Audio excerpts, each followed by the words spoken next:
Bonsoir Philippe Martinez. Bonsoir. Merci d'être notre invité. Vous êtes le secrétaire général de la CGT. Cet après-midi, Jean Castex a évoqué la réforme des retraites. Refuser de réformer les retraites serait irresponsable. Vous allez le rencontrer demain à 14h30. Ce sera votre première rencontre officielle, mais vous pensez quoi? Comment est-ce que vous sentez le personnage depuis... Il a beaucoup parlé aujourd'hui, notamment chez nous, sur BFM TV. Oui, je l'ai écouté. Je vous dirai ça demain. Je veux pas, mais plus que le personnage, c'est ce qu'il porte. Parce que c'est pas je l'ai souvent dit, c'est pas une question de casting, c'est une question de scénario. Et de ce que j'entends, de ce que je comprends, on verra demain. Mais on continue comme avant, même si il évoque le dialogue. Mais le dialogue et la concertation, on en entendait déjà parler avant, et ça n'a pas eu lieu. Alors il a la réputation d'être un homme de dialogue. Il en a mené quelques-uns. Oui. On verra. Évidemment, vous verrez comment ça se passera. Mais il prévoit de voir tous les partenaires sociaux d'ici le 20 juillet et de mettre tous les sujets sur la table, notamment à la fois la réforme des retraites et la réforme de l'assurance chômage qui pourrait décaler. Est-ce qu'éventuellement vous pourriez accepter le décalage de la réforme de l'assurance chômage et éventuellement rediscuter de la réforme des retraites? La position sur l'assurance chômage, elle est partagée par tous les syndicats, c'est qu'il faut abandonner cette réforme. La deuxième vague, si je puis dire, qui doit arriver, mais aussi la première qui date depuis le mois de novembre. Sur le reste, l'urgence, c'est l'emploi. Pourquoi on va rejeter de l'huile sur le feu sur un sujet où là aussi tout le monde est d'accord. Sur le fond, tout le monde n'est pas d'accord, mais sur la forme, tout le monde dit que c'est pas la priorité. Et donc, l'urgence, c'est régler les problèmes d'emploi, parce que on a une première vague, je remploie ce terme-là, est massive. Mais la deuxième vague qui se prépare, est-ce qu'on commence à y penser? Première vague de chômage, en tout cas de plans sociaux et de licenciements. De licenciements, de restructuration. Et celle qui s'apprête à venir, en septembre, elle sera pire. Donc attaquons-nous à ce problème, c'est l'urgence. Discuter, j'étais avec les salariés de Nokia ce midi dans la rue, voilà, c'est avec eux qu'il faut discuter. Quelle solution on trouve? Et puis les jeunes, c'est centaines de milliers de jeunes qui vont arriver sur le marché du travail. Qu'est-ce qu'on leur dit? Attendez, on s'occupe de la retraite en laissant plus longtemps les salariés au travail, en leur disant les anciens vont travailler plus longtemps, puis quand il y aura de la place, vous rentrerez dans un emploi. Oui, alors donc ça veut dire que demain, lorsqu'il vous proposera éventuellement de revenir sur les retraites, et en l'occurrence le financement des caisses de retraite, parce que le déficit s'est creusé avec la crise du confinement. Mais pourquoi? À cause de la crise. Non, à cause des suppressions d'emplois, à cause des cotisations qui rentrent moins, à cause des exonérations de cotisations, c'est les fameuses exonérations qui se sont cumulées dans la période. Donc le problème du financement, si on ne règle pas le problème de l'emploi, il va continuer à se creuser. Parce que quand on travaille, on a un salaire, plus ou moins important, mais on a un salaire et on paye des cotisations. Et les employeurs aussi. Donc si on règle ce problème de l'emploi, en tout cas si c'est... Oui. C'est pas le gouvernement qui est responsable aujourd'hui des problèmes de l'emploi. Vous le reconnaîtrez. Cette crise, elle est mondiale. Elle touche toutes les entreprises du monde. Donc, il faut faire face. Mais le gouvernement, il doit servir à quelque chose. Ouais. Il a servi au chômage partiel, par exemple, pendant les 3 mois de la crise. D'accord, mais là, on parle de suppression d'emploi, pas de chômage partiel. Donc, s'il sert à quelque chose, il doit dire, avant de licencier, on essaie de trouver des solutions. C'est ce qu'on propose. Et on a fait des propositions, y compris... Regarde, Nokia, vous savez, je discutais avec une jeune ingénieure tout à l'heure, ce midi. Elle a 25 ans, elle est bardée de diplômes, elle a fait des tas de formations, ça fait 3 ans qu'elle est là. Et elle me dit, on m'a formée pour me foutre au chômage?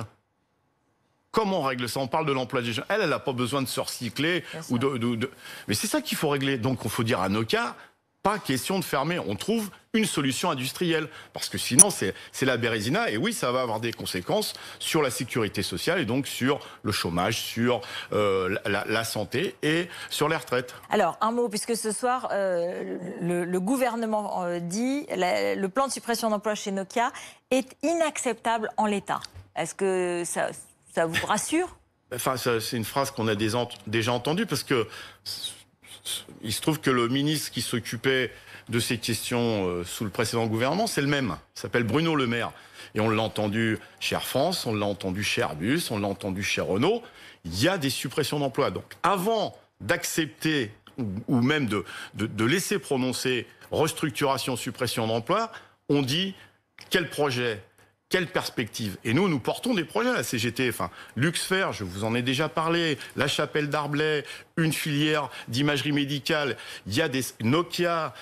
Faut parler de la téléphonie, il faut parler du réseau Internet, des zones blanches. On en a parlé pendant le confinement. Mais voilà des projets. On parle d'abord de ça. Et si on trouve pas de solution, on regarde. Mais on donne de l'argent. Les entreprises licencient, puis on dit ah bah non, c'est inacceptable, le chômage augmente, etc. Vous avez vu qu'il est possible qu'il y ait une forme de nouveau commissariat au plan. On en parle. Ce matin, le Premier ministre a pensé que c'était pas une mauvaise idée. Il serait peut-être. C'est même une très bonne idée. Voilà, il serait peut-être même confié à François Bayrou. On verra si ça se confirme. Mais en tout cas, l'idée d'un plan, parce qu'il faut relocaliser, réindustrialiser.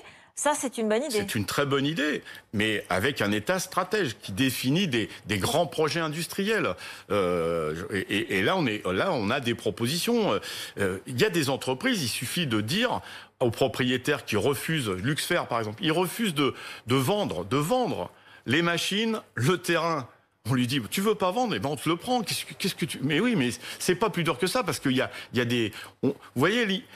Quelle image ça pourrait donner au moment où on combat le chômage de dire on réouvre une usine, on réembauche des salariés pour fabriquer quoi? Des bouteilles d'oxygène pour les hôpitaux. Vous voyez ce symbole après le confinement? Oui, ça c'est sûr, mais il y a la volonté d'un plan de relance dans lequel il y ait la transition écologique, on en parle. dans lesquels... Oui. On en parle. Non, bien sûr, mais il interviendra théoriquement en septembre, peut-être que c'est trop tard, ou en tout cas...